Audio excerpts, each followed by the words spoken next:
Hello everybody and welcome to Starting Small Music. I'm Justin McCormick and you're about to hear a conversation with an artist, musician, and music industry professional on their journey and how they got to where they are today. At Starting Small, we like to take you on a journey uncovering the untold stories of your favorite songs and artists. So sit back, relax, and enjoy the show. Just keep a smile on your face and it will be okay. Try not to be bitter, you gotta do it either way. Keep a smile on your face and it'll be okay. So when life throws a jab, you gotta duck out of the way. What's going on, everybody? Welcome back to the Starting Small Music Podcast. Today we have manager at Big Loud, Braden Griffith, with us. How you doing today, Braden? Good, man. Thank you for having me. So getting right into your story, you grew up where and what was your childhood like? So I grew up in a little small town in Alabama. Very, very small. We have a red light from Walmart. That's about it. A little bit bigger, but yeah, just always loved music. Started off as a drummer. Just played drums since I was 6 and got in like the high school band and all that fun stuff. Got very influenced by a bunch of national musicians. I want to do that one day. So I just got very passionate about that. And yes, I had a great family. Love my mom and dad. They were always super supportive, like doing the music thing and chasing my dreams there. So yeah, man, just started chasing a dream real early, and that was just like my focus. It seemed like it. So, yeah. Did you have any family that did music, or were you kind of the one that found it on yourself? My dad was a bass player. Okay. Still is a bass player. And also my uncle was a drummer. So, cool. I mean, they were not like doing it like I'm doing it. I guess you could say they did it for fun and hobbies, but I was always around it and stuff. So how did you get into the Nashville scene so early? It seemed like just as a young kid you were doing shows at the Opry or like just sitting on drum sets with huge drummers. I've been so blessed. I truly, like, it's hard to believe sometimes. Like, I'm here in LA with Ben Burgess right now, which is one of my artists I worked with, and we were literally just having a conversation about this the other day. It's just like, I had this like reality moments, like, whoa, I'm doing this. But young age, at the age of 17, I told people I was 18 at the time, which that's another story for a second. At the age of 17, the Eli Young Band hired me right out of high school. I was senior year in high school. I met the drummer Chris Thompson. I was on a youth trip water park thing in somewhere, Tipton, Georgia, I believe it was. Okay. And they were playing the water park there. And one of my mentors, Rich Redmond, who plays drums for Aldine, I messaged him like, dude, like, I just want to meet the drummer. Can I just say hello? And I'm just like this envious kid, like just trying to meet everybody, and like this is the coolest stuff to me. It still is. Yeah. And Rich lined it up for me to meet him, and Chris made the mistake of giving me his phone number. And I just messaged him like every week or every 5 days, like, hey man, you ever need a drum tech, or you ever need somebody out there to rub your back for you or whatever? Just like, anything, like just get on the road. And finally he's like, we're doing a show in Augusta, Georgia, next week or whatever, like come on out and like just give it a shot. And humbly I say I killed it. And then just from there we just linked up and just started doing more and more shows, and eventually they brought me on full time. And truly I owe my career to a lot of people, in my personal opinion, but those guys, they're the first people, or first group that like really took a chance on me and like just showed me support from a very young age. Legally I wasn't even supposed to be out there, but I'll get to that story like I said in a minute. But yeah, it's just really cool. I owe a lot to those guys. But then Rich Redmond, he was very supportive. He became a mentor. Went to one of his drummers camps back when I was really trying to go after the drumming thing, and he just really invested a lot into me and poured into me and just really mentored me and guided. Same thing with Jim Riley, which is Rascal Flatts, right? Yeah, he's the reason I'm in music altogether. It was a Rascal Flatts show back in 2006, and watched him play. He had this like red Ludwig, red sparkle drum kit, and I'm like, I want to do that. And went home and I just like researched and looked up everything Jim Riley and watched every video possible and every interview, and that's what I did. I went to school, came home, and just researched and played drums on it. For sure. So, yeah. Now, other than Rascal Flatts, I want to get back into Eli Young Band in a bit. Yeah. But who were some of the first bands you consumed that like really like made you like feel a connection to music? Man, truly, like, it sounds cliche, but Rascal Flatts is a very big inspiration to me. My mom was a huge fan of them. Okay. So she had all the CDs. I remember riding around with her around my small town, Jasper, and just listening to that, and listening to those records. But country music as a whole, like, that was a huge influence on me. That's what I listened to. Right. Then also my dad was really into Southern gospel. Okay, cool. So I always was around that, around church music, and anytime the church doors were open, I grew up, I was in there. Yeah. So that was a big influence to me as well. Were you drumming in church or like local bands? Oh in high school or yeah. anything It's like funny, that? man. I started off, my family, we were a Church of Christ family, and then we met to Baptist, went to Methodist, and then You've been everywhere. I went to Church of God after that, so like the full on, went from no music to full on Southern gospel. Oh, wow. Running the pews and stuff, man. But yeah, that was a huge influence to me growing up. So are you still in high school then when you get that text from Eli Young Band that you Yeah, on the road? I was. So it was my second week. I met them during the summer, right before my senior year started, and then I did that trial show, that show in Georgia I talked about. That was like right before school started. Was J.D. Groover part of that show? I know he ran a club in Tifton, Georgia for a bit. Maybe. I feel like I know that name. He's a A&R at Seagull. Yeah. Yeah. No, I think he belonged. I think he was. I got you. I don't want to confirm. Sorry, I don't want to confirm here. But yeah, that was like right before school started, and then like I was already 2 weeks in, and Chris was like, "Hey, we're doing this run.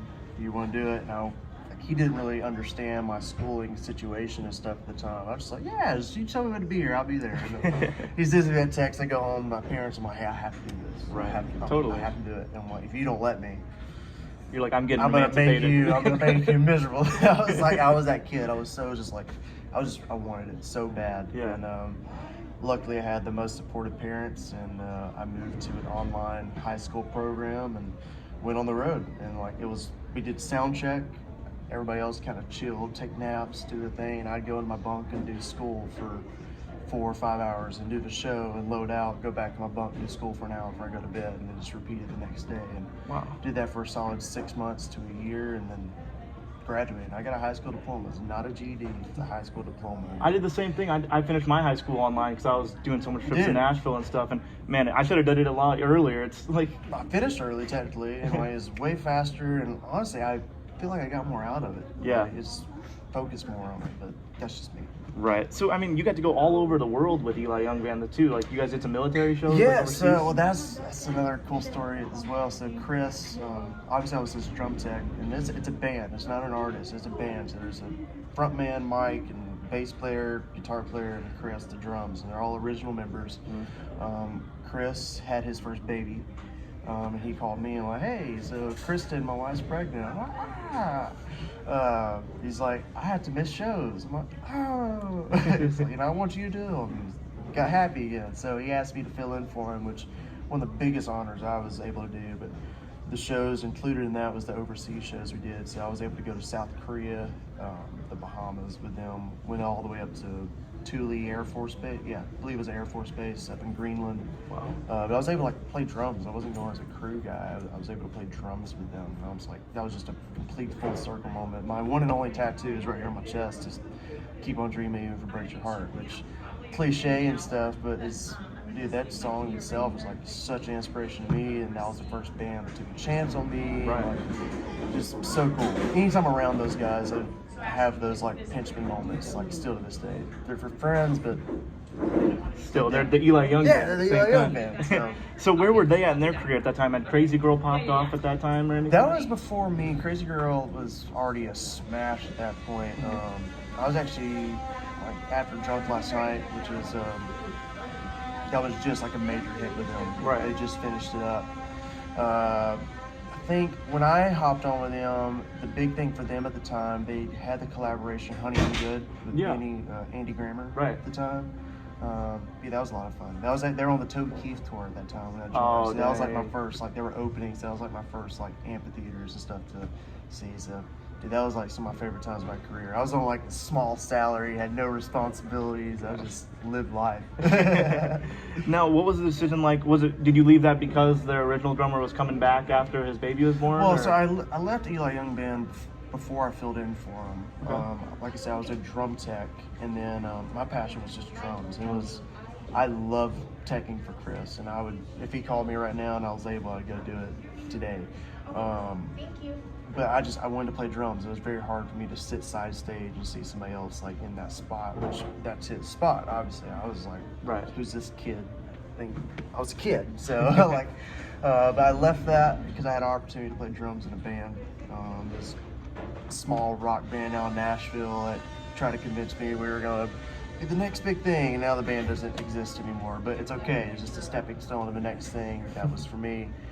But yeah, I wanted to play drums, so I left doing that with their blessing. They were completely supportive, and like to this day, like they're still some of my greatest friends and mentors and stuff. So I'm a forever Eli Young Band fan, that's for sure.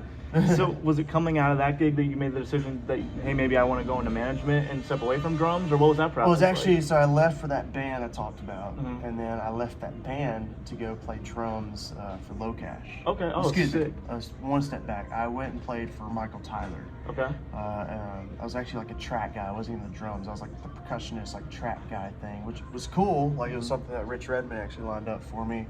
Michael Knox was producing him at the time. Michael Tyler, that is, and we were opening for Low Cash, so therefore that's how I got introduced to them. And then Low Cash kind of stole me over, which I wanted to go because it was the drumming opportunity. I wanted to play. Right. So I was like, I love Michael Tyler to death, and he's one of the most talented songwriters in Nashville, in my personal opinion. Yeah. But yeah, I went to Low Cash, and my first day on the job, they fired their tour manager.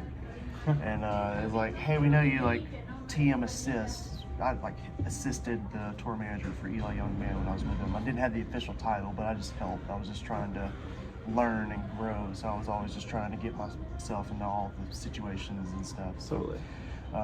so I started intermediate like tour managing for Low Cash and playing for them, and then what turned was supposed to be 2 weeks for them to find somebody, hire somebody, turned into my entire time with them.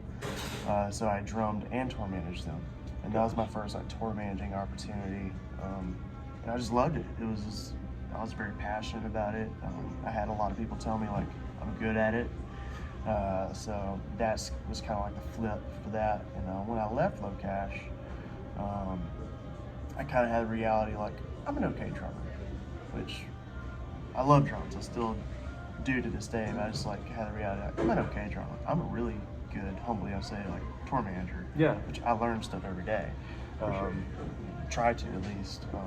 That was like the reality moment. I'm like, I'm gonna chase after this or try this, and then just opportunity after opportunity after opportunity kept popping up, and then here we are.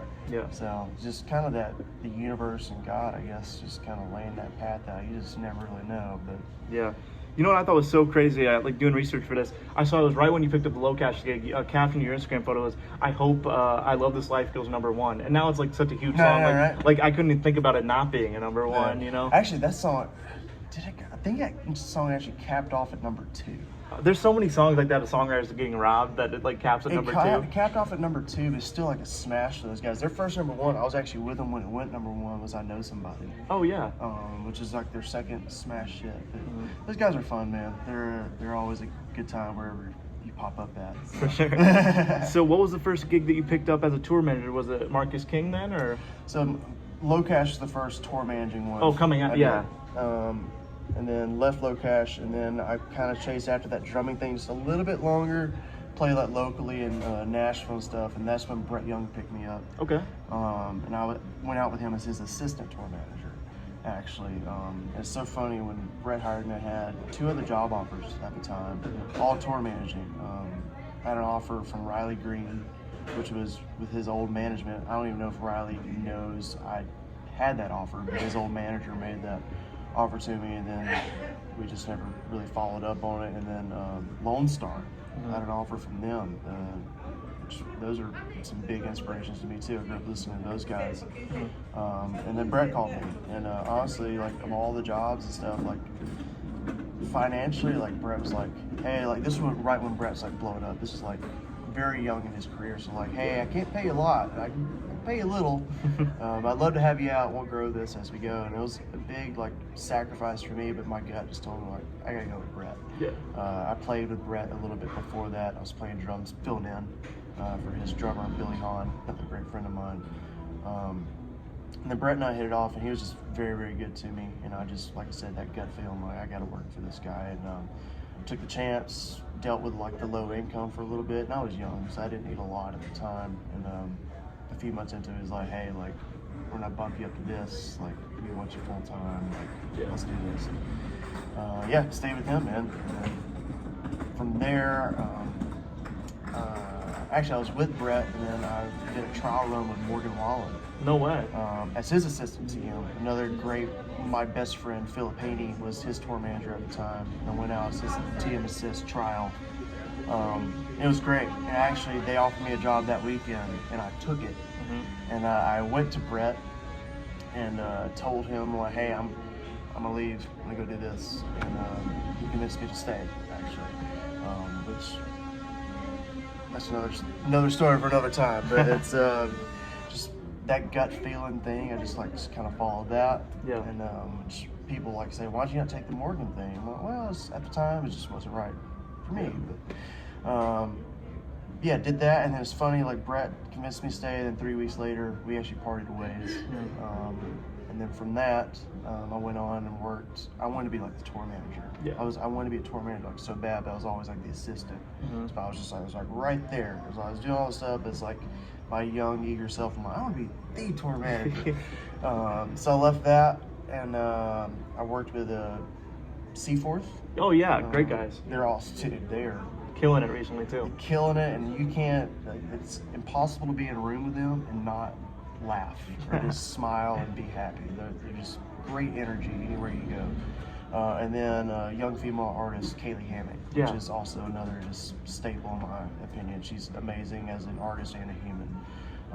And that's where I kind of learned a lot as a tour manager. I was really thankful for the Kaylee opportunity too, because she was my first female artist to work with. And let me tell you something.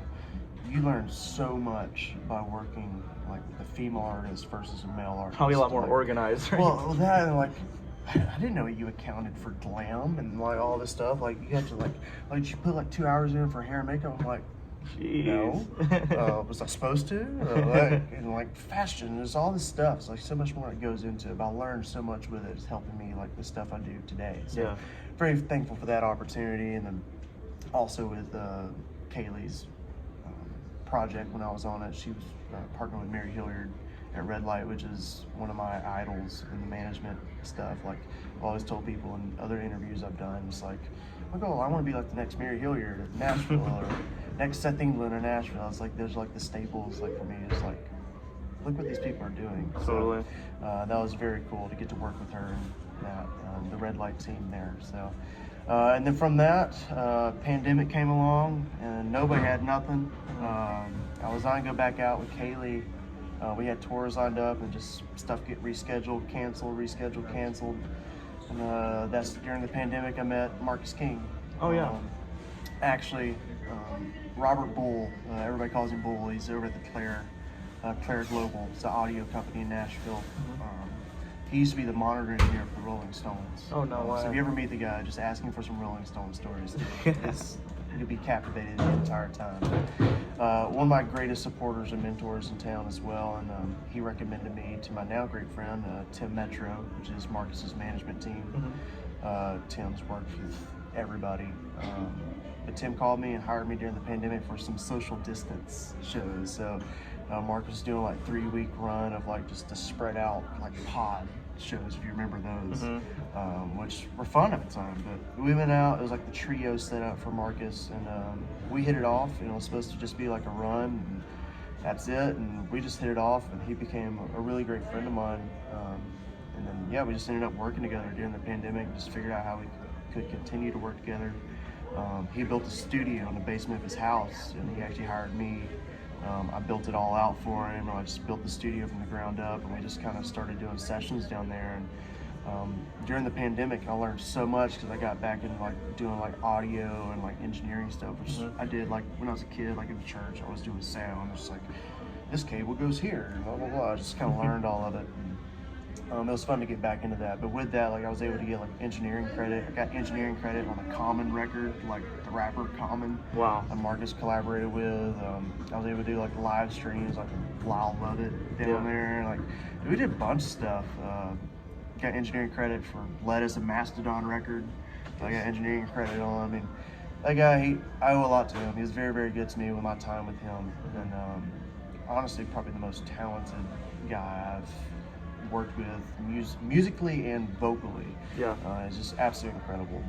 But pandemic started slowing down. We got back into touring, and we got the full band, and we just continued working together. Did the Stapleton tour together, and I was with Marcus for about 2.5 years. And, that led me to management, which just here, and it's like I just want to take the next step. I'm like, I want to be like what I say, like the next Mary Hilliard or whatever. So this big loud opportunity came along, and I had to have a tough conversation with Marcus, like, hey, I want to move on, and that was really sad. And I still support him, and I feel like he still supports me and stuff. But it's just like that's just another chapter in the book.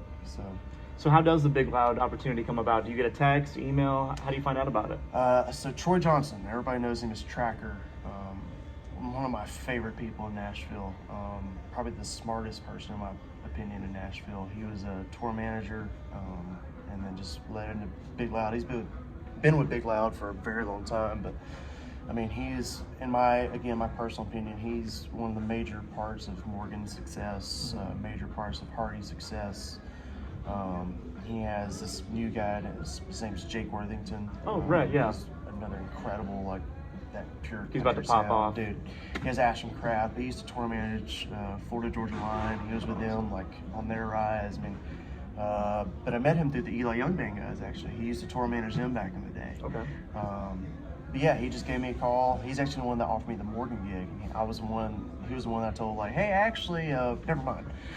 So the fact he even called me again and thought of me for an opportunity like this, like, it blew my mind when I got the call. But yeah, I thought about it. I did an interview. He lined up an interview with Seth England and Greg Thompson, which are president and CEO of the company. And just here we are. Came from that. It's nuts, but it's all about, in my, again, personal opinion, who you know. Like, just this person knows this person that knows this person that connects you with this person. Is just a climbing ladder of that. Yeah. So something I think is so cool is, like, I think Big Loud has like a family aspect that like a lot of other labels don't have. And like you on the inside of it, what is that like? Do you see like that kind of like sets that tone that like makes Big Loud like stand out in a special place? This doesn't make me sound like I'm kissing my boss's ass, but this is the truth. The leadership in that company, and I've seen it in my short amount of time there. There's not a better leader and a CEO of a company than Seth England. I'm going to say it right now, and I declare it. Craig Wiseman, I've had very little communication with that man, but just like the king. Yeah, he's Craig Wiseman. Greg Thompson, which is like my direct boss, he's actually based here in LA, out of the Live Nation offices, but just the leadership and the encouragement and the empowerment. Like, when I started, I was really nervous because this is my first like office management gig, I guess you could say, and I was like, touring side, I'm killing it. I'm just like, yeah, boom, boom, boom, like doing all this advancement, just helping like these beginning acts like Ben and stuff get started. And then all the other stuff, I'm like, I was kind of scared to like do anything or say anything because I've never done it. I'm like, well, should I do this? Should I say something here? And like, they were just very good. Like, you're good. Yeah. Keep doing what you're doing. Like, I will let you know if you do something wrong, and then just like even down like correct me on the things that I do not necessarily do wrong, but I could do better and stuff. Just like they're incredible. But then everybody at Big Loud, it is definitely a family atmosphere. Like every Wednesday they have this thing. Like in the office they have like this happy hour thing at Billy's Idle Hours, like a couple blocks up from the office. Like everybody just goes and hangs and has a beer with everybody. It just we hang out with everybody like outside of work hours and stuff. So it's my dream company to work for. The fact that I am an employee of that company, I still like pinch myself. And the fact I'm talking to you about it, I'm like, so yeah, very, very good. So at 22, you get named Nashville 30 Under 30. What does that mean to you? I was very shocked when I got that. Yeah. I was nominated by my friend Rocky Block, which is actually a writer. Yeah, we had him on the show. I Great saw guy. that. I saw that. Love Rocky and his brother Grady. But yeah, Zach Kuhn, which runs that, hit me up, and I'm like, yeah, this is awesome. But things that came from that was like, I had no idea. I got it, and I was like, well, this is cool. This is awesome. Like, but like the people that reached out, like started following me and asking me questions and opportunities like that came. Like, hey, I saw you were National 30 Under 30. I'm like, wow, that was a really big deal, apparently. But, Right. Yeah, that was really cool, and I'm very appreciative of the people that lined that up and did that for me. So fast forward to now, you're on tour with Ben Burgess, one of the best writers in country, and about to pop off as a star. Tears the Size of Texas, Heartbreak. What do you? What's it like to be on the tour with Benny? Man, maybe one day he'll get a character or a personality. No, he is. He's turned into a really good friend of mine. Honestly, he's about as real as you get. Yeah. Like, what you see is what you get. Definitely one of the best songwriters I've worked with, but this is an artistry. There goes his band right there. But it's just, that's the best way to sum it up. So what you see is what you get. Yeah. But he's just a caring person. He cares about the people, cares about like his band, his crew. He's looking after everybody else for himself. Especially like at the label and management, like he's all under like the same house, with the exception of publishing. He's at Warner Publishing. But he's just like so grateful. He's like always asking me like, hey, I need you to line up this meeting so I can go personally thank everybody face to face. I'm like, but I promise a text, like, I mean a lot to him. Just send him a text, we'll do that later on. But like, he just cares, and he's just such on the drive, and he can't believe that this is happening like with his career, and he's going from songwriter to artist. So it's really cool just to be on that ride with him and just see that like that true like thankfulness come from that. But yeah, we're doing that Co-Wetzel show tomorrow, the Nova, and yeah, man, it's really cool to be on that ride with him. I saw you got to be like behind the camera during the Tears the Size of Texas music video. I think that was so cool because it was such a cinematic video. I love how he gets shot at the end. Justin Clough, man. Did you have any like talks in the background of like inspiration for the video, or were you kind of just watching? Not a bit. Just to be completely honest, it came from Justin Clough, which he's hired at Big Loud. He's the in-house video director. But yeah, that was one of those moments too. That was very early in my career at Big Loud, so I was like, should I say something? Should I not? Like, should I just stay back here and just stay out of the way? But Justin was very good, like including me, which I'm very thankful to him. It's like, hey, let me know if this is approved. Let me know what you and Ben think about this and stuff. And like, just made me open up to him, which obviously I'm like, dude, this is awesome. Like, I had nothing negative to say at all. But just the fact that they like wanted my opinion and trying to pull that out of me and of Ben, that was really cool. But dude, the concept behind that's all Justin. So. Now, I like to close all my interviews. What's a piece of advice that you've learned along your journey in music that you give to an aspiring artist or someone that wants to be in management like you? That's a really good question. Actually, I had somebody tell me this the other day, is treat everybody you meet like you're not working with them the rest of your life. Because it's very possible, especially in Nashville, Tennessee, very small town. And you've heard this since you were a kid, but treat everybody the way you'd like to be treated. So everybody's human. Everybody honestly has the same goal here. We're all just chasing this dream. We work in music, man. Like, we could be miserable working, like, which some people probably love this, but you could be an accountant working in a cubicle or something. I mean, which more power to you, but we work in music. So we have very little to complain about. So just keep on going. Don't give up, because there's gonna be times where like you're gonna be like, why am I doing this? This is not what I signed up for, and it's just all part of the journey. Just keep on going. Awesome. Hey guys, thanks for watching. I hope you guys enjoyed this episode. Make sure to subscribe and leave a comment, and check out my music on all streaming platforms at Justin McCormick. See you guys next time.